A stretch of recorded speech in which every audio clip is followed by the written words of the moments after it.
উপস্থিত সকল ডাক্তার বন্ধুদের শুভ সন্ধ্যা জানিয়ে শুরু করছি একাডেমি অব রিয়েল হোমিওপ্যাথি কর্তৃক আয়োজিত আমাদের প্রতি সপ্তাহে শনিবারের যে নিয়মিত আয়োজন পিএইচডি অর্থাৎ প্র্যাকটিশনার্স স্কিল ডেভেলপমেন্ট ক্লাস।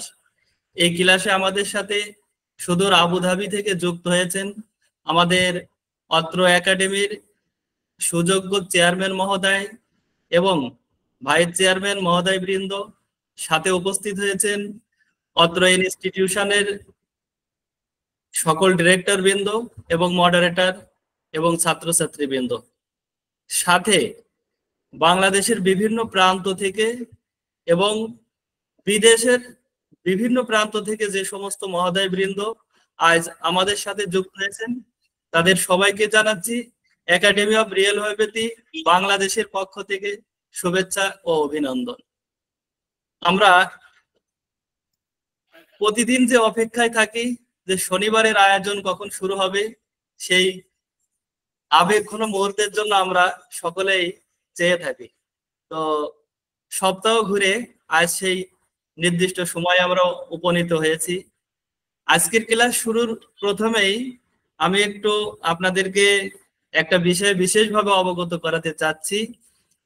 সম্ভবত এখানে যারা উপস্থিত আছেন অধিকাংশ সকলে অবগত আছেন যে আগামী শুক্রবার অর্থাৎ 24 তারিখ আমরা একাডেমি অব রিয়েল হোমিওপ্যাথির আয়োজনে একটি রিয়েল হোমিওপ্যাথিক সেমিনার করতে যাচ্ছি। তো সেখানে আমাদের সারা বাংলাদেশের বিভিন্ন প্রান্ত থেকে খুব কি বলবো নামি দামি ডাক্তারবৃন্দ আমাদের সাথে যুক্ত হবেন এবং যারা শ্যামল স্যারের সেই গবেষণা শুরু থেকেই হাতে কলমে শিক্ষা নিয়েছেন, যারা আজ আমাদের এই ফোরামে সিনিয়র হিসাবে পরিচিতি লাভ পেয়েছেন, সেই সমস্ত বন্ধুরা তারা administration how to administration the medicine এর উপরে বিশেষ ক্লাস নেবেন। সাথে রোগী অবজারভেশন এর উপরেও বিশেষ ক্লাস থাকবে। আর আপনারা জানেন যে আমরা একটা শিডিউল ইতিমধ্যে প্রকাশ করেছি, যেখানে আমরা হাতে কলমে প্র্যাকটিক্যাল আপনাদেরকে দেখিয়ে দিব যে বিভিন্ন রোগীকে কিভাবে আমরা ম্যানেজমেন্ট করে থাকি। যেমন অ্যাকুইট পেশেন্টের একটা প্রোটোকল থাকে, ক্রনিক ডিজিজের একটা প্রোটোকল থাকে, আর বিশ্বের বর্তমান যে ভয়াবহ মহামারী আকারে ধারণ করেছে ক্যান্সার, সেই ক্যান্সারের রোগীর ট্রিটমেন্ট এবং ট্রিটমেন্ট প্রোটোকল ম্যানেজমেন্ট এটা কিন্তু সম্পূর্ণই ভিন্ন। তো সেটার উপরেও আমাদের শ্রদ্ধেয় মডারেটর স্যার নজরুল স্যার, যিনি কুষ্টিয়া থেকে তিনি তার স্লাইডের মাধ্যমে আমাদের দেখিয়ে দিবেন যে কিভাবে অসাধ্য সাধন করে চলেছে বিশেষ করে এই ক্যান্সার রোগের উপরে। সাথে আমাদের আজকের যিনি মডারেটর স্যার আছেন ডাক্তার লুৎফর রহমান স্যার, তো উনিও আমাদের সেমিনারে থাকবেন। ওনার এই বিশেষ যে পারদর্শিতা আছে এই প্রতিবন্ধী অর্থাৎ বিশেষ চাহিদা সম্পন্ন বাচ্চাদের চিকিৎসায় ওনার যে একটা বিশেষ সুনাম এবং ভূমিকা আমাদের রিয়েল হোমিওপ্যাথির ডাক্তারদের ভিতরে রেখেছেন, তো সেই প্রোটোকলটাও আপনাদের সামনে এখানে হাতে কলমে শেখানো হবে। আর সর্বোপরি এই সেমিনারকে কেন্দ্র করে আমরা সারা বাংলাদেশে যারা রিয়েল হোমিওপ্যাথি প্র্যাকটিস করি আমাদের একটা মিলন মেলায় ওখানে আমরা একত্রিত হওয়ার সুযোগ পাবো। তো আশা করব আপনারা নিজেরা অবশ্যই আসবেন, সাথে আপনাদের যে সমস্ত হোমিওপ্যাথিক লাভার আছে, ডক্টর আছে বা হোমিওপ্যাথিক কি বলবো ওষুধ সেবন করেন, ইচ্ছা করলে আপনারা সাথে নিয়ে আসতে পারেন। তো আমরা এই সেমিনারে আপনাদের সাথে সশরীরে সাক্ষাতে অনেক কথা বলবো, অনেক আড্ডা দিব। আর আজম স্যার তো ইতিমধ্যে এই একটা ঘোষণা দিয়েই দিয়েছে যে বৃহস্পতিবার অর্থাৎ 24 তারিখের আগের দিন বৃহস্পতিবারের সন্ধ্যায় আমরা একটা রিয়েল হোমিওপ্যাথি আড্ডা দিব, যেখানে আমরা একসাথে সবাই বসে চা পান করব এবং রিয়েল হোমিওপ্যাথি সংক্রান্ত যত আমাদের প্ল্যান আছে, যত আমাদের ইন্টারনাল ডিসকাশন আছে ওখানেই করব। সাথে আমাদের বিশেষ করে যে সমস্ত ডাক্তাররা রেগুলার প্র্যাকটিস করছেন, তাদের যদি কোনো সমস্যা থেকে থাকে, তাদের যদি কোনো পার্সোনাল প্রশ্ন থাকে, আমরা চেষ্টা করব সেই সমস্ত সমস্যার সমাধান করা এবং আপনাদের প্রশ্নের সদ উত্তর দেওয়া। তো আশা করছি সবার সাথে সশরীরে আগামী বৃহস্পতিবারে সন্ধ্যায় চায়ের আড্ডায় মিলবো, এই আশা রেখেই আমি আজকের আলোচক, আমাদের সকলের প্রিয় ব্যক্তিত্ব, আমাদের শ্রদ্ধেয় স্যার ডাক্তার লুৎফর রহমান সাহেবকে অনুরোধ জানাচ্ছি, স্যার আপনি আপনার মূল্যবান আলোচনা শুরু করেন।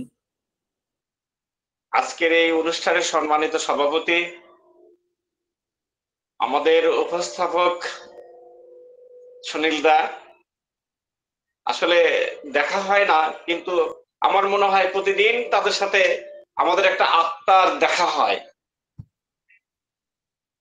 আজম ভাই আছেন, সকলের সাথে কেন জানি মনে হয় যে আমরা যারা রিয়েল ভার্সিটিতে আছি, কেন জানি আমার মনে হয় যে আমরা সবাই সবার একে অপরের, সেই জায়গা থেকে সবার প্রতি আমার আন্তরিক অভিনন্দন ও শুভেচ্ছা রইল। আসলে হোমিওপ্যাথিটা বোঝা খুব কঠিন। এই ওষুধ প্রয়োগ করার পর আমরা যখনই যে রোগীতেই ওষুধ প্রয়োগ করি না কেন, রোগী কিন্তু এসে আমাদেরকে তিনটা কথা বলে। এক, আপনার ওষুধ খাওয়ার পর আমার কোনো কাজ হয়নি, কোনো কাজ হয়নি। দুই, ওষুধটি খাবার পর থেকে আমার সব রোগ বৃদ্ধি পাইছে। তিন, ওষুধটি খাবার পর থেকে আমার অনেক উপকার হয়েছে। এই যে ওষুধ উপকার হয়নি, কোনো উপকার হয়নি, সেই জন্য যে ওষুধটি ভুল বা ঠিক, এইটা আমাদের জানার প্রয়োজন। যদি কোনো উপকার না হয়ে থাকে, তখন আমরা ধরে নেব নিশ্চিতভাবে আমার ওষুধটি ঠিক বা সুনির্বাচিত। কিন্তু তাহলে কাজ করলো না কেন? তাহলে কাজ হচ্ছে না কেন? কারণ হলো আরোগ্য পথের বাধা আছে। এই রোগীতে, এই ওষুধে আরোগ্য পথে একটা বাধা আছে। সেই বাধাটা দূর না হওয়া পর্যন্ত কখনোই এই ওষুধটি কাজ করবে না। আবার রোগীতে বৃদ্ধি হলো, কি বললো এসে যে আপনার ওষুধ খাওয়ার পর থেকে আমার রোগগুলো বৃদ্ধি পাইছে। এই বৃদ্ধি পাওয়ার কারণে ওষুধটা যেমন আমার ভুল হতে পারে, ঠিক ওষুধটা সুনির্বাচিত হতে পারে। তাহলে বৃদ্ধি হয় কেন? তিন কারণে বৃদ্ধি পায়। এক, হোমিওপ্যাথিক বৃদ্ধি, ওষুধটা ভুল হবার কারণে বৃদ্ধি, ওষুধের শক্তি ও মাত্রা বৃদ্ধি পাওয়ার কারণে বৃদ্ধি। আবার রোগী এসে বলল, দেখুন আপনার ওষুধটা খাওয়ার পর থেকে আমার অনেক উপকার হয়েছে। তার মানে এই না ওষুধটা সুনির্বাচিত হয়েছে। উপকার হবার পরেও ওষুধটা ভুল হতে পারে। আমরা শুরুতেই আসি যে ওষুধ কাজ না হবার কারণটা কি। রোগী এসে বলল, দেখুন আপনি ওষুধ দিলেন, আমার কোনো উপকার হলো না। তখন আমাদেরকে একটু খোঁজ নিয়ে দেখতে হবে তার কোনো প্রকার অপকার হয়েছে কিনা। আগের লক্ষণ বর্তমান লক্ষণ মিলে দেখতে হবে। হ্যাঁ, রোগী বলল কি আগের উপকারও হয়নি, ঠিক তার কোনো অপকারও হয়নি, তাহলে আমার ওষুধটা নিশ্চিত ঠিক সঠিক বা সুনির্বাচিত। তাহলে উপকার হচ্ছে না। এই জায়গায় আমরা দেখব যে মানুষগুলো নেতিবাচক চিন্তা সবসময়ের জন্যই থাকে। এদের বিজ্ঞান গবেষণা করে দেখছে যে এদের শরীরে কোনো ঔষধ কাজ করে না। যেমন করোনার যে ভ্যাকসিন ছিল, যারা সর্বদাই নেতিবাচক চিন্তায় থাকে তাদের শরীরে এই ভ্যাকসিন কাজ করেনি। তাহলে আমার যে ওষুধটা আমরা প্রয়োগ করছি, এই ওষুধটাও কাজ নাও করতে পারে, করেনি সেই কারণে। এই জন্য তার ইতিবাচক নেতিবাচক ভাবটা বোঝার চেষ্টা করতে হবে আমাদেরকে। সেই মানুষটাকে যদি আমরা ইতিবাচক ভাবধারায় নিয়ে আসতে পারি, তাহলে আমার প্রকৃত ওষুধটি নিশ্চিতভাবে তখন কাজ শুরু করবে।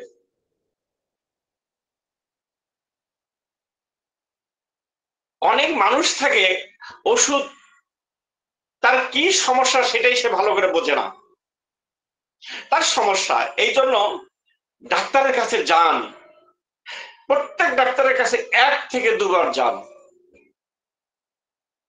এই রোগগুলোতেও বিজ্ঞান বিভিন্ন গবেষণা করে দেখছেন যে তাদের শরীরেও ওষুধ কাজ করে না। তাহলে এই মানুষগুলোকে ওষুধ প্রয়োগ করার সময় অবশ্যই তাকে তার সামনে নিজেকে এমন ভাবে উপস্থাপন করতে হবে যাতে সে বোঝে যে আমি তার উপযুক্ত একমাত্র চিকিৎসক। যদি এইটা আমরা উপস্থাপন করতে না পারি, তাহলে তার শরীরে কোনো ওষুধ কাজ করবে না। কারণ ওষুধটি সুনির্বাচিত হবার পরেও না, আমরা ওষুধ দিয়ে এই রোগীগুলোর ক্ষেত্রে হয় কি যে হ্যাঁ স্যার তো বললেন, শুরুতে আমি লাইসেন্স দিলাম, কোনো উপকার হলো না, তারপরে সরিনাম, তারপরে সেকেন্ড সাইকেল, এভাবে ঘোরাঘুরি করার পরেও কোনো উপকার হয়নি, রোগী আমাদেরকে গালি দিয়ে চলে যায়। কিন্তু মূলত ছিল তার এই যে ডাক্তারের মানে তার আত্মবিশ্বাসের অভাব, তার কোনো আত্মবিশ্বাস নেই যে ওষুধে তার রোগ সারতে পারে। এই জন্য এই রোগীর কাছে নিজেকে এমন ভাবে উপস্থাপন করতে হয় যে আমি তার জন্য একমাত্র উপযুক্ত চিকিৎসক।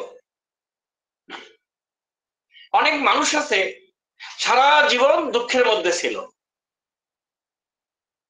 তখন তার কোনো অসুস্থতা ছিল না, কিন্তু যখন থেকে তার সুখ শুরু হলো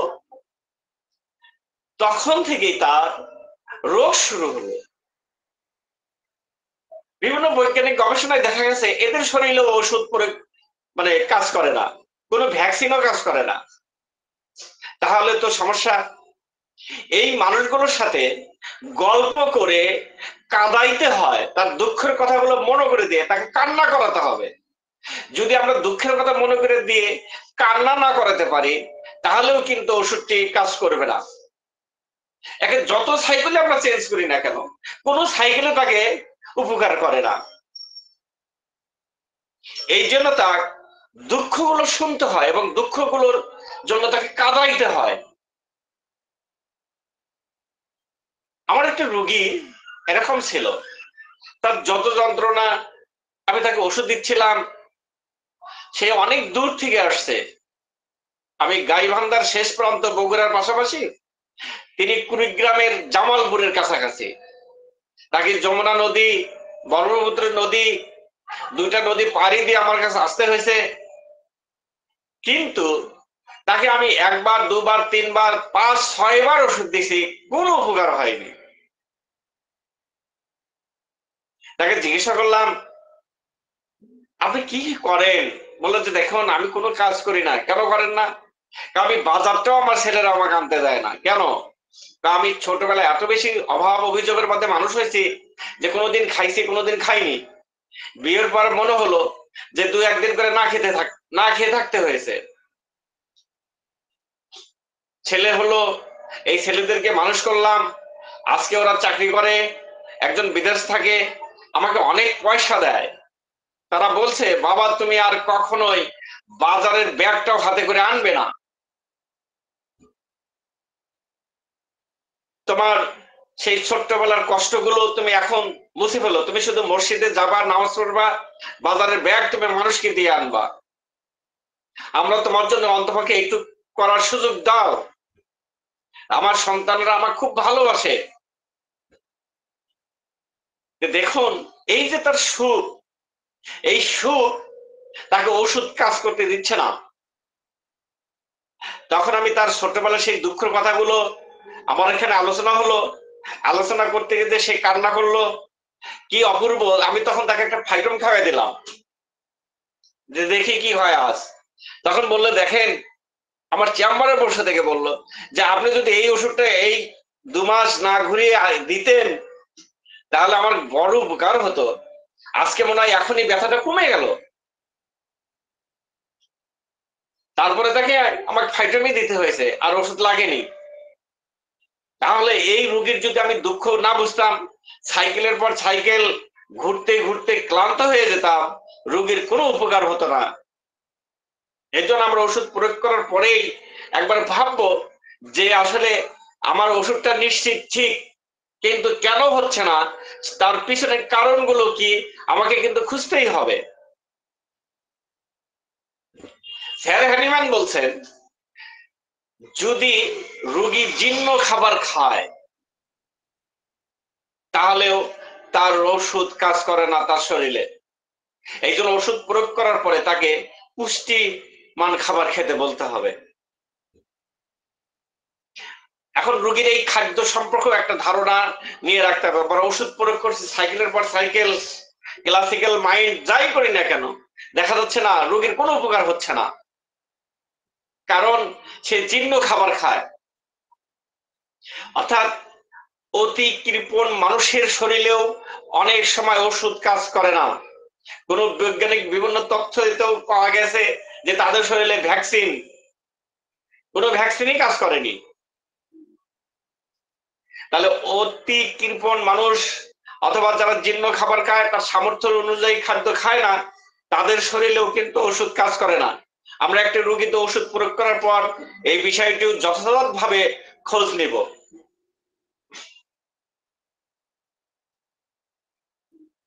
কিছু মানুষ থাকে তার সমস্ত কিছু থাকার পরেও অসুখী, নিজেকে সবসময়ের জন্য অসুখী ভাবে। এই অসুখী মানুষগুলোর শরীরেও কখনোই কোনো ওষুধই কাজ করে না। দেখবেন এরা আসে বলবে যে দেখুন আমি বহু ডাক্তারের কাছে ঘুরে আপনার সুনাম শুনে আসলাম, কারণ উনি বহু ডাক্তারের কাছে ঘুরছেন। বহু ডাক্তারের কাছে ঘোরা অর্থ হলো কোন ডাক্তারের ওষুধে তার শরীরে কাজ করেনি।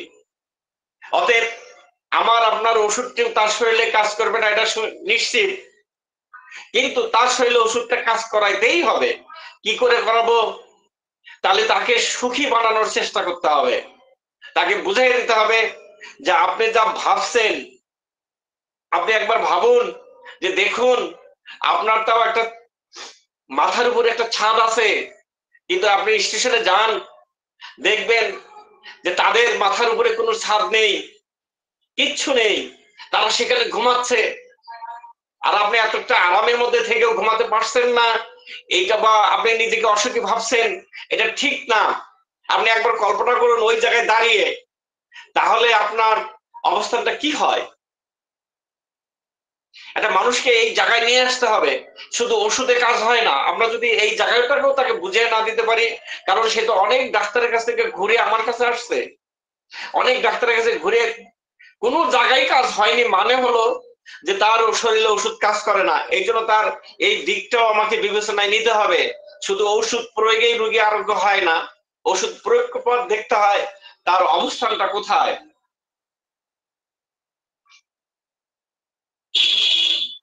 যারা দীর্ঘদিন বিভিন্ন ইনজেকশন, একই ধরনের ইনজেকশন গ্রহণ করে থাকে, যেমন দেখবেন যারা যে সমস্ত মায়েরা বাচ্চা নেবে না ধরে একই ইনজেকশন একাধারে দিন দিয়ে আসতেছে, এদের শরীরেও ওষুধ প্রয়োগ করার পর ওষুধ প্রতিক্রিয়া দেখায় না। আমরা সাইকেলের পর সাইকেল যাওয়ার পরেও হয় না, ক্লাসিক্যালও হয় না, তখন তাকে অন্তপক্ষে বুঝাতে হয় দেখুন আপনি এই জায়গাটায় ছেড়ে দিন। অথবা আমরা যারা রিয়েল হোমিওপ্যাথিতে আছি, তারা যতবার এই ওষুধটা দিন কাজ করবে না। আপনাকে এই রোগীতে এক ডোজ সুজা দিয়ে তারপর আপনি আবার লাইসেন্সে আসুন, দেখবেন যে ওষুধ কাজ করছে। কারণ লাইসেন্সে শুরুতে কাজ করতেই হবে, যেহেতু করেনি তাহলে বুঝবেন যে এই রোগীতে কোনো সমস্যা ছিল। কি সমস্যা ছিল? সে দীর্ঘদিন ধরে একই ওষুধ বা ডায়াবেটিসের একই ওষুধ সে খেয়ে আসতেছে। একই ওষুধ যারা দীর্ঘদিন ব্যবহার করে তাদের শরীরে কোনো ওষুধই সহজে কাজ করতে চায় না। তখন আমাদেরকে কিন্তু একটু বিকল্প পথ অনুসরণ করতে হয়। কেমন বিকল্প পথ? এই যে থুজা দিয়ে আবার আমি সাইকেল শুরুটা করতে হয়, তখন আপনি সাইকেল অনুযায়ী আগাবেন, দেখবেন যে রোগীতে উপকার হচ্ছে।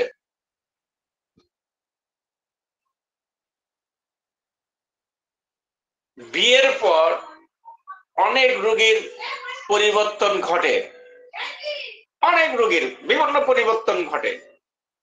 এই রোগীগুলো বিভিন্ন ডাক্তারের কাছে ঘুরে ঘুরে আমাদের কাছে আসবে বা হোমিওপ্যাথির কাছে আসে।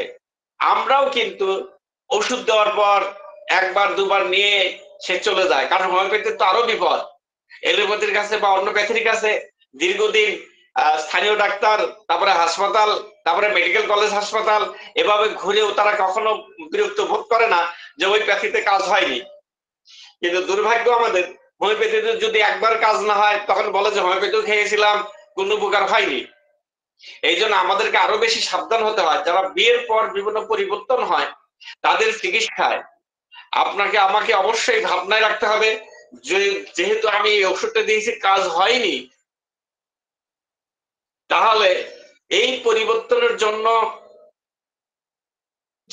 তাকে অবশ্যই দুইটা ওষুধ আমরা মাথায় রাখবো, সরিনাম এবং থুজাকে, যেই দুটার যে কোনো একটি লাগতে পারে। এই দুটা দিয়ে আবার আমরা শুরু করতে পারবো। সে ক্লাসিক্যাল হোক, যে প্যাথি করেন না কেন, যারাই যেটাই করি না কেন, তাদের কিন্তু এই ওষুধ প্রয়োগ করার সময় অবশ্যই এই ওষুধ দুটাকে মাথায় রেখে বা প্রয়োগ করে নির্বাচিত ওষুধে যেতে হবে, তাহলে নির্বাচিত ওষুধটি কাজ শুরু করবে। আবার কোন কোন রোগী অ্যাক্সিডেন্ট নিয়ে আসবে বা আঘাত পাওয়ার পর ঘটনা নিয়ে আসবে, বা কোনো ঘটনার পর থেকে অমুক রোগ হওয়ার পর থেকে আর ভালো নেই, এরকম রোগীতেও আসবে। এই রোগীতেও যদি নির্বাচিত ওষুধ বা আমাদের যে রিয়েল হোমিওপ্যাথির যে ওষুধ শুরুতে যদি কাজ না করে, কোনো উপকার হয়নি যদি বলে, তাহলে কিন্তু এই রোগীকে কার্বোভেজ দিয়ে আবার শুরু করতে হবে। আপনার শুরুটা কিন্তু যাবে না, কারণ তার মধ্যে সেই ঘটনাটা ওষুধকে কাজ করতে দিচ্ছে না। ওষুধকে কাজ করাইতেই হবে। আমরা যে কখনোই আগেই সেকেন্ড সাইকেলে যাব না, থার্ড সাইকেলে যাব না, ফোর্থ সাইকেলে যাব না, কারণ গেলে এই রোগী কখনোই আরোগ্য হয় না। তখন হয় কি, এই সমস্যাটা তৈরি হয়, আমাদেরকে এই জায়গায় দিয়ে আবার শুরুতেই থাকতে হয়। তখন দেখবেন যে খুব দ্রুত গতিতে এই রোগীগুলো আরোগ্যের দিকে আসছে। আবার শিশু প্রতিবন্ধী রোগীর ক্ষেত্রে বা অনেক বড় মানুষের ক্ষেত্রে হয় কি, এটা ভূতে ধরছে বা ভূত তার সাথে আছে, জিন ভূতের একটা ব্যাপার থাকে, জাদু টানার ব্যাপার থাকে। এই জন্য কিছু রোগী কি করে, শরীরের ভিতরে তাবিজ বা কোনো কিছু পুশ করে নিয়ে রাখে। এই তাবিজ পুশ করা রোগীকে আমি ওষুধ দিয়ে দেখেছি কোনো উপকার হচ্ছে না। কেন হচ্ছে না, কেন হচ্ছে না? তখন যাই হোক, রোগীটা আমাকে বললো, দেখেন আপনাকে আমি অনেক ডাক্তারের কাছে ওষুধ খেয়েছি, আমার কোনো উপকার হয় না, আপনার ওষুধও হবে না। কেন হবে না? দেখেন আমার শরীরে একটা তাবিজ, উনি আমাকে দেখালেন যে এর ভিতরে এই মাংসের ভিতরে তাবিজ মানে দেওয়া ছিল, এটা দিয়ে আমি সেলাই করে নিয়েছিলাম, সে তাবিজটা আছে, অতএব আমার শরীরে কোনো ওষুধ কাজ করবে না। হ্যাঁ, তখন ভাবলাম যে আমি বলি, দেখেন আপনার এই ওষুধ কাজ করবে, আমার ওষুধ কাজ করবে নিশ্চিত, তবে আপনার এই তাবিজ আর তাবিজ থাকবে না, তাবিজটা বের হয়ে আসবে।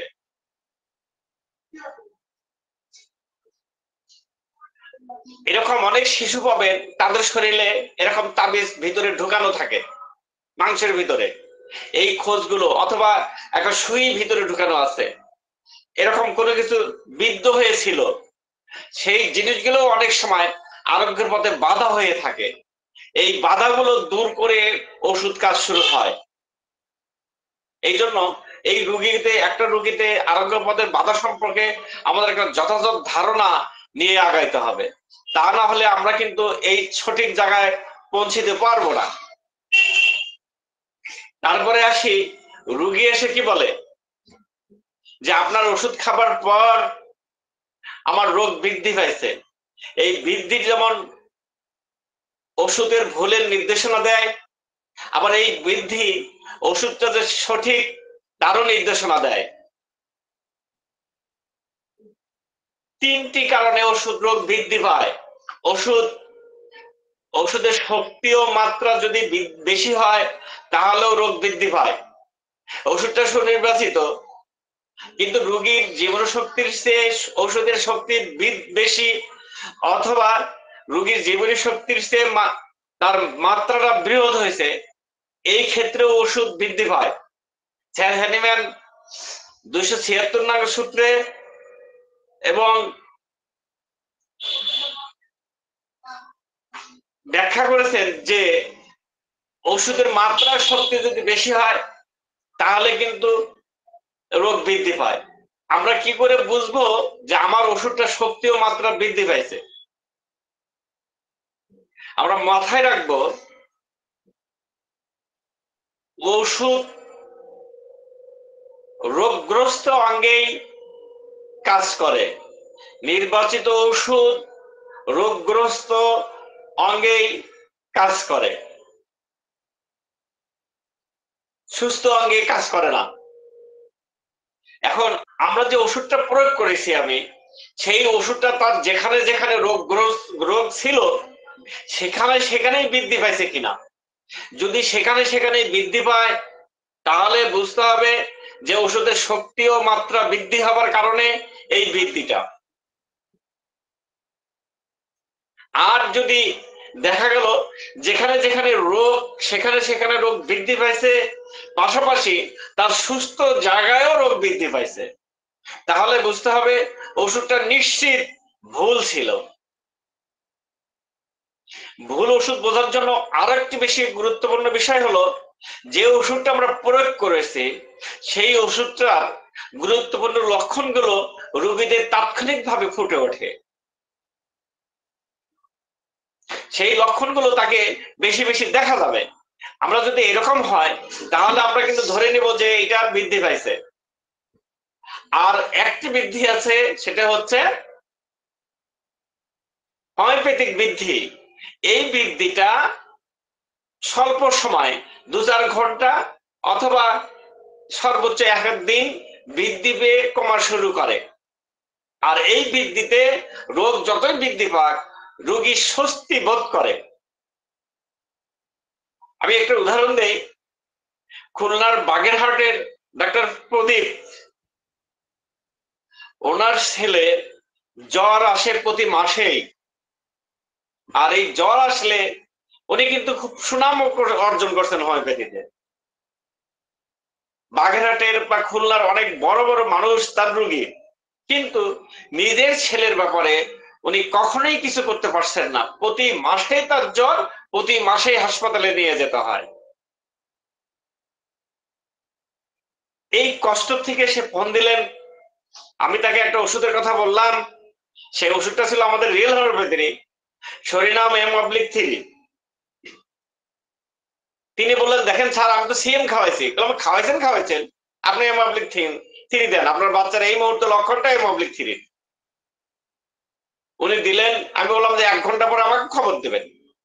উনি 2 ঘন্টার মধ্যে খবর দিচ্ছে না দেখে আমি ফোন করলাম। ফোন করার পর বললেন যে দেখুন, তখন তিনি বাসার ভিতরে দৌড়াই ঢুকলেন, ঢুকে দেখেন ছেলে নাই। তাকে খুঁজতে থাকলেন, খুঁজে নিয়ে এসে তার গায়ের জ্বর মেপে দেখলেন যে 105। আর যখন তিনি ওষুধ দিয়েছিলেন তখন তার শরীরে জ্বর ছিল 103। এই 103 অবস্থায় বাচ্চাটি ছিল শুয়ে, আর 105 অবস্থায় বাচ্চাটি খেলতে গেছে। তিনি তো তখনই রেডি হবেন যে স্যার কিচ্ছু হলো না, আমাকে তো হাসপাতালে যেতেই হবে। আমি বললাম, আপনাকে কি হাসপাতালে যেতেই হবে? বলে, স্যার উপায় কি আর? বললাম, দেখেন, 3-এ সে শুয়েছিল আর এখন 105 খেলতে গেছে, ওষুধ কি আর প্রয়োজন আছে? তিনি বললেন, স্যার এই জায়গায় আমার সারা জীবন ভুল, আর ওষুধ প্রয়োজন হয়নি। বাচ্চাটা আমার সম্ভবত 3 বছরের মধ্যে আর ওষুধ প্রয়োজন হচ্ছে না। এই জায়গাটা যদি আমরা ভুল করি যে কোনটা হোমিওপ্যাথিক বৃদ্ধি, কোনটা ওষুধ জনিত বৃদ্ধি, ওষুধ ভুল জনিত বৃদ্ধি, এটা কিন্তু আমাদেরকে যথাযথভাবে বুঝে নিতে হবে। রোগী, এক ক্যান্সারের রোগী ওষুধ নিতে আসছেন, ওষুধ দিলাম, বললাম যে দেখুন আপনার এই 7 দিনের ওষুধ 1200 টাকার মতো পড়বে। তিনি বললেন দেখেন আমি তো আর বেঁচে থাকবো না, টাকা নষ্ট করে কি লাভ। বউ বাচ্চারা বললেন না ওষুধ নাও, কিন্তু তিনি টাকা নষ্ট করবেন না। তারপরেও বললো ঠিক আছে তুমি তাহলে একটু কম টাকা দাও। বললাম কম তো হয় না, আপনার কম টাকা দেওয়ার জায়গা নেই আমার। তিনি 700 টাকা দিলেন, ওষুধ নিয়ে গেলেন, ওষুধ খেলেন। পরের দিন আমাকে ফোন দিলেন যে দেখুন আপনি যদি আমাকে ওষুধ মনের দিক থেকে দেন, আমি 500 টাকা কম দিয়েছি দেখে আপনি ভালো ওষুধটা আমাকে দেননি, তবে আপনার ওষুধ মনে হয় আমার উপকার হবে। গতকাল আমি ঘুমাইতে পারিনি, জ্বালা যন্ত্রটা বেশি হয়ে গেছিল। তো বললাম যে দেখুন আপনি গতকালও ঘুমাইতে পারেননি, সেদিন বলছিলেন যে আগেও ঘুমাইতে পারেননি, গতকাল কতটুকু ঘুমাইছেন? অনেকদিন ঘুম হয় না তো, গতকাল আমার জ্বালা যন্ত্রণা বাড়লেও 2 ঘন্টা আমি ঘুমাইছিলাম। এর আগের 7 দিন সে একেবারেই ঘুমায়নি। ওষুধ খাওয়ার পর তার 2 ঘন্টা ঘুম হয়েছে। এর অর্থ কি দাঁড়ায়? তারপরে সে আমাকে বলছে কি ওষুধ সে চেম্বার থেকে নেবে না, সে আবার টাকা পাঠিয়ে দিবে যে তুমি আরো একটু ভালো ওষুধ দাও, মনে হয় আমি বেঁচে যাব। এই যে তার শরীরের যন্ত্রণাটা বেড়ে যাওয়াটা, এটা হচ্ছে হোমিওপ্যাথিক বৃদ্ধি। কিন্তু তার ওষুধটা ঠিক। পরের দিন আরো 2-4টা ফাইটম পাঠিয়ে দিলাম। তিনি বললেন আজ তুমি ঠিক ওষুধ দিছো, এই টাকার জন্য তুমি আমাকে কষ্ট দিলা, আমি তোমার ভাই হই, আমি তোমার এলাকার মানুষ হই, অথচ তুমি টাকার জন্য আমাকে কষ্ট দিলা। কারণ পরের দিন তার বিশ্বাস হয়েছে যে এই টাকার অভাবে আমাকে ঠিক ওষুধটা হয়নি। তাহলে দেখুন একটা মানুষকে শুধু ওষুধ প্রয়োগ করলেই হয় না, তার আশেপাশের তার চিন্তা চেতনাটা তো আমাদেরকে দেখতে হয়, তবেই আমরা চিকিৎসার সফলতা পাওয়ার সম্ভাবনা থাকে। রোগীর চিন্তা চেতনা যদি না বুঝি তাহলে কিন্তু হয় না। বাচ্চাদের খিঁচুনি থাকে, বিশেষ করে প্রতিবন্ধী রোগীদের এই প্রায় সময় খিঁচুনি হয়। আমরা ওষুধ প্রয়োগ করার পরেও খিঁচুনি বৃদ্ধি পায়। আমি দেখলাম অনেক রোগীতে, এটা পরীক্ষা করে আমি বুঝলাম যে যে সমস্ত এই প্রতিবন্ধী মায়েদের কিন্তু বাবা মারাও কিন্তু, আমার দোকানে একটা ছেলে থাকে, ও বলে যে চাচা এরাও কিন্তু প্রতিবন্ধী।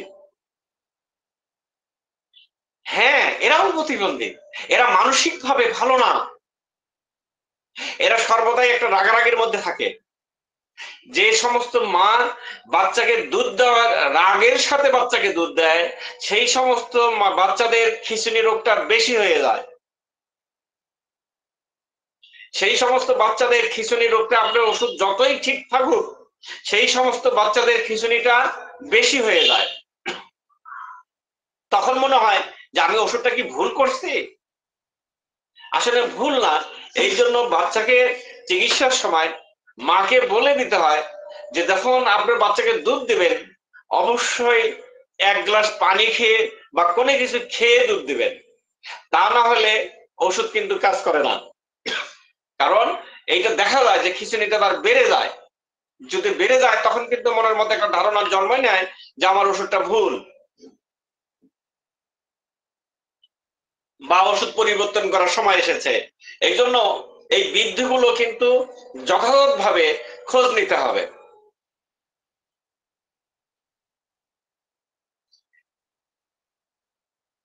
আর তাহলে আমরা এই বৃদ্ধিগুলো এখন ওষুধের যদি শক্তি মাত্রা বৃদ্ধি হয়, এই বৃদ্ধিটা কিন্তু স্যার হ্যানিম্যান বলছেন যে সবচেয়ে ক্ষতিকারক।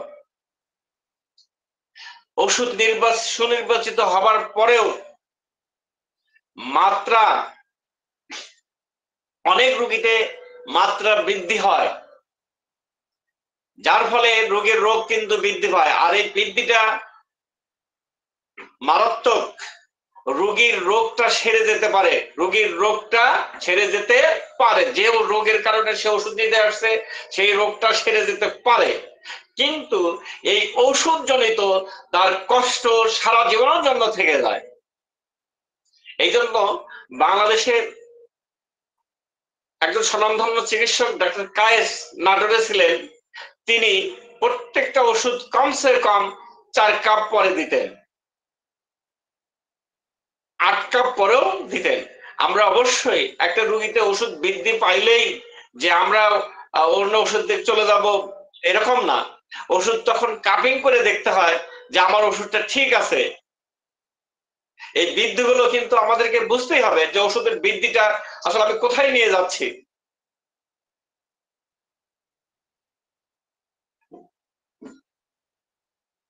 এখন আসি, ওষুধটা যদি রোগী এসে বলল দেখুন আপনার ওষুধ খাওয়ার পর থেকে আমার অনেকগুলো রোগ কমে গেছে, এই কমে যাওয়া মানেই হলো ওষুধটা ভুল হতে পারে, ঠিক হতে পারে।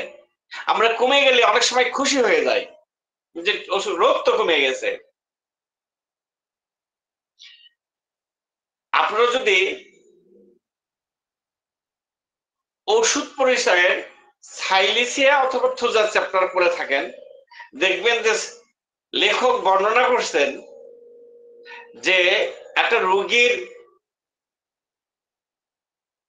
তার অনেকগুলো রোগ ওষুধ দিয়ে সেরে গেছে, কিন্তু অনেক পুরানো একটা রোগ দেখা দিছে।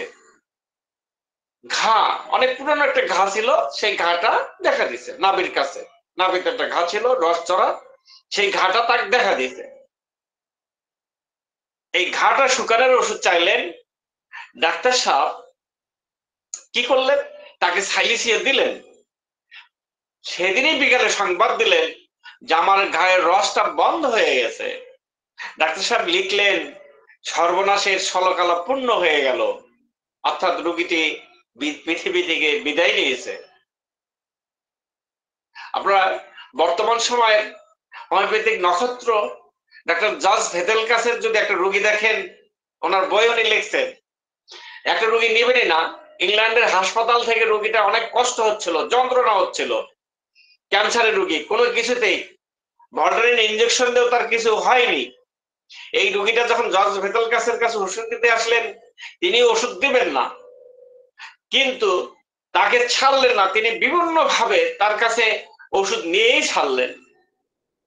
ওষুধ দেওয়ার পর থেকে 7 দিন পর জর্জ ভেদেলকাস তাকে ফোন করছেন যে কি হলো, রোগীটা বেঁচে আছে কিনা। রোগী বলল দেখুন আপনি এক অমৃত সুধা আমাকে দিয়েছেন, আমি সেদিন থেকে আমার আর যন্ত্রণা নেই, আমি সেদিন থেকেই সুস্থ। তাকে তার চিকিৎসায়, জর্জ ভেদেলকাস স্যারের চিকিৎসায় তার ক্যান্সারটা ভালো হয়, ক্যান্সারটা ভালো হয়ে যায়। কিন্তু এই রোগীর মা বেঁচে ছিলেন, বাবা মারা গেছিলেন। মা এবং মেয়ের দুজনের সম্পর্ক ভালো ছিল না। মা সর্বদাই অভিশাপ দিত যে তোর জন্য ক্যান্সার হয়। কিন্তু এই ক্যান্সার যখন ভালো হলো, তখন তিনি অনেক অর্থ হাওলাত দৌলত করে জীবন চালাচ্ছেন।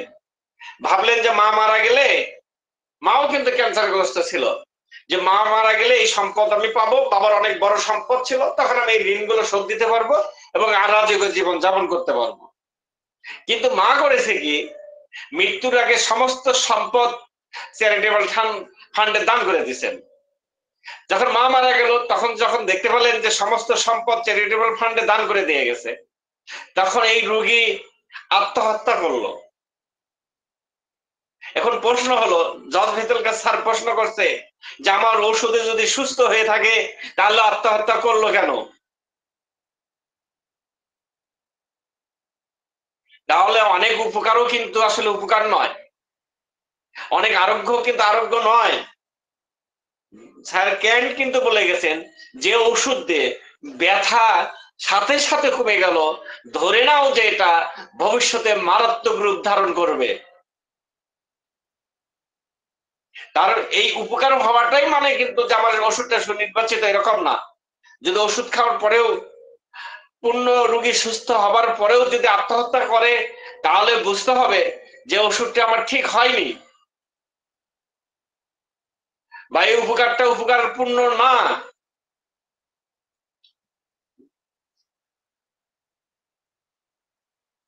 আর ওষুধ যদি ভুল হয় তাহলে কিন্তু ওষুধের আমরা কি পাবো, তার যে ওষুধটা সে ভুল খাইছে সেই ওষুধের যে লক্ষণগুলো সেই রোগের মধ্যে কিন্তু আমরা নিশ্চিত ভাবে পাবো।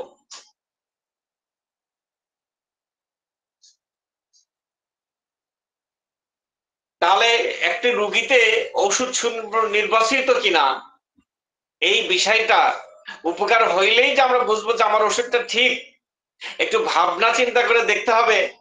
আমরা কি করে বুঝবো যে আমার ওষুধটা ভুল? উপকার হবার পরেও স্যার যদি একটু চিন্তা করতেন যে উপকার হবার পরেও আমার ওষুধটা যে ভুল বা ঠিক, এটা আমরা বিবেচনা করব। কি করে করব? রোগ সারার কিছু কৌশল আছে, সেই কৌশলগুলোর দিকে আমরা কিন্তু লক্ষণ করব, অর্থাৎ পর্যবেক্ষণ আছে। রোগ সর্বশেষ রোগ, এই জন্য প্রত্যেকটা রোগ লিখে নিতে হয় যে কোন রোগ কখন থেকে শুরু হলো। সর্বশেষ যে রোগটি, সেই রোগটি আগে সারবে। যে রোগের যে রোগটা সর্ববেশি তীব্রতা ধারণ করছে সেই রোগটি কিন্তু আগে সারবে। যদি যে রোগটি সর্বশেষ তার হয়েছে সেটার সারার বাদ দিয়ে যদি অন্যটা সারে, তাহলে বুঝতে হবে যে ওষুধটা আমার ভুল। যে রোগটি অত্যাধিক তীব্র আকার ধারণ করছে সেই রোগটিও যদি না সারে, অন্যটা যদি ভালো হয়ে যায়, তাহলেও বুঝতে হবে আমার ওষুধটি ভুল। রোগ উপর থেকে নিচের দিক সারবে, আগে উপরের রোগ সারবে, তারপরে নিচের দিক রোগ সারবে। সবচেয়ে দামি অর্গানের রোগ আগে সারবে, সবচেয়ে দামি অর্গানের রোগটি আগে সারবে। সবচেয়ে কম দামি অর্গান অর্থাৎ চর্মের রোগ সবচেয়ে পরে সারবে। যদি এই দামি অর্গানের চর্মের রোগটা আগে সেরে যায় আর ভিতরের রোগটা যদি পরে ভালো হতে থাকে, তাহলে বুঝে নিতে হবে যে আমার ওষুধটা ঠিক হয়নি।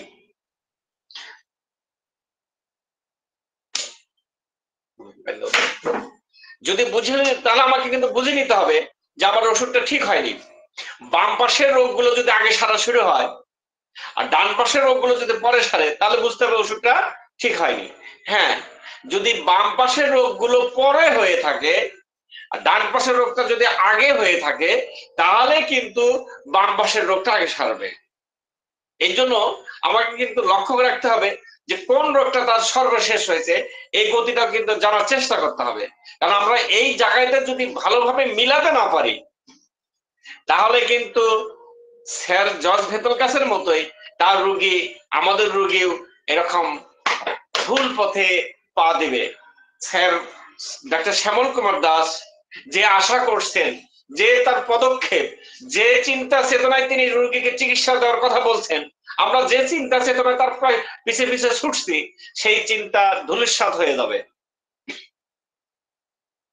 কারণ এই রিয়েল হোমিওপ্যাথি যদি একটা মানুষকে প্রকৃত সুস্থতা যদি এখানে না হয়, তাহলে একটা মানুষের সুস্থ হওয়ার আপাতত আমার দৃষ্টিতে কোনো পথ নেই।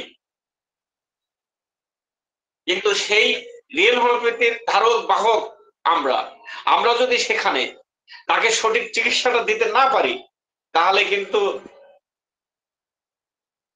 এক ভয়াবহ অবস্থান, আমরা এক দায়ের মধ্যে পড়ে যাব। কারণ আমরা তো একটা শুধুমাত্র রোগ সুস্থতা করার দায়িত্ব নিয়ে এই রিয়েল হোমিওপ্যাথি আসেনি। আমরা এসেছি একটা মানুষকে পূর্ণ সুস্থতা দেবার। সেই সুস্থতা আমাদেরকে অবশ্যই দিতে হবে, আর সেই সুস্থতা দেবার চেষ্টাটা আমাদেরকে অবশ্যই করতে হবে।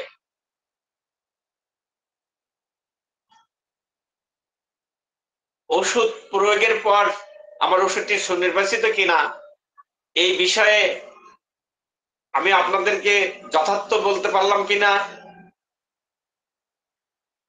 আরেকটা বিষয় থাকে এখানে, অনেক রোগী আসে যে আমাদের কাছে, যে রোগীগুলো আসছে ধরেন হোমিওপ্যাথি ওষুধ খেয়ে আসছে, এই যে বোঝার জন্য কি কি প্রয়োজন হয়, কেন প্রয়োজন হয়, সেই ওষুধটি তার ভুল ছিল, সেই ওষুধটি ভুল খেয়ে আসছে। আমরা কি করে বুঝবো? বোঝার পর সেই ওষুধের লক্ষণগুলো সে ডাক্তার তো প্রেসক্রিপশন করে দেয়নি, কিন্তু তার আগের কষ্টগুলো আমি লিখে নিব, পাশাপাশি সেই ডাক্তারের কাছে ওষুধ খাওয়ার পর তার যে কষ্টগুলো তৈরি হয়ে গেছে সেই কষ্টগুলো আমরা দেখব। সেই কষ্টগুলো যদি দেখা যায় যে যে ওষুধটির সাথে মিলে গেছে, তখন কিন্তু আপনাকে ধরে নিতে হবে যে এই ওষুধটি তার প্রয়োগ হয়েছিল এই ওষুধটি ভুল। আর এই ওষুধটির সমস্ত লক্ষণ দূর না হওয়া পর্যন্ত সেকেন্ড সাইকেলে গিয়ে কোনো উপকার পাওয়া যায় না, কোনো উপকারে পাওয়া যায় না। এই জন্য এই রোগীগুলোকে কিন্তু এভাবে আমাদেরকে খুব দেখতে হয় যে সে ভুল ওষুধগুলো যে খেয়ে আসছে, যেটা ট্রমা আমরা যেটাকে বলি, এই ট্রমার সমস্ত লক্ষণগুলো দূর না হলে কিন্তু সেকেন্ড সাইকেলে গিয়ে কোনো উপকার পাওয়া যায় না। এই জন্য সেকেন্ড সাইকেলে যাবার আগে সে যে ওষুধগুলো খেয়ে আসছে, এখন ধরে নিন যে অনেকগুলো, সব ডাক্তার তার একটা ওষুধ দিয়ে চিকিৎসা করে না, একসঙ্গে 3, 4টা 5টা ওষুধ দিয়েও চিকিৎসা করে। আপনারা এই 4-5টা ওষুধের লক্ষণও কিন্তু তার মধ্যে পাবেন। কি করে পাবেন? যে ওষুধটি যে অর্গানে বেশি কাজ করে সেই অর্গানে সেই ওষুধটি বেশ তার লক্ষণগুলো বেশিভাবে স্পষ্ট করছে। এই ওষুধগুলো সমস্ত লক্ষণ দূর না হলে আমরা সেকেন্ড সাইকেলে যেতে পারি না, কারণ এটাই ট্রমা। এই ট্রমা দূর করতে হয়। সেকেন্ড সাইকেলে যাওয়ার আগে এই ট্রমাটা দূর করে তখন যদি আমরা সেকেন্ড সাইকেলে যাই, তখন সেকেন্ড সাইকেলে একটা ভালো কাজ পাওয়া যায়। কারণ বিশেষ প্রতিবন্ধী রোগীর ক্ষেত্রে কিন্তু এই বিশেষ ঘটনাগুলোই ঘটে থাকে যে তারা বিভিন্ন ডাক্তারের কাছে যে আমাদের কাছে আসে, যে হোমিওপ্যাথি এলোপ্যাথি সবকিছু খায়, কারণ এই ওষুধের লক্ষণগুলো তার মধ্যে কিন্তু স্পষ্ট ভাবে দেখতে পাওয়া যায়। আর যতক্ষণ পর্যন্ত সেই ওষুধগুলোর লক্ষণ তার মধ্যে বর্তমান থাকে ততক্ষণ পর্যন্ত সেকেন্ড সাইকেলে যাবার কোনো সুযোগ নেই, কোনো সুযোগ থাকে না। আর এই রোগীগুলোতে অবশ্যই আপনাকে, আমরা যারা করি লাইসিন, তারপরে সরিনাম, তারপরে কার্বোভেজকে কিন্তু আপনাকে দিয়ে দেখতেই হবে যতক্ষণ পর্যন্ত ওই লক্ষণগুলো দূর না হচ্ছে।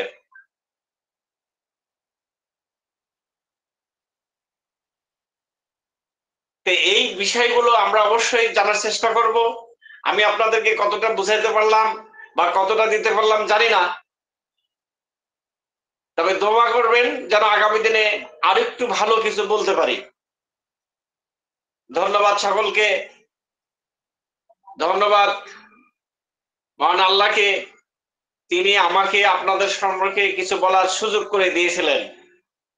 আসসালামু আলাইকুম।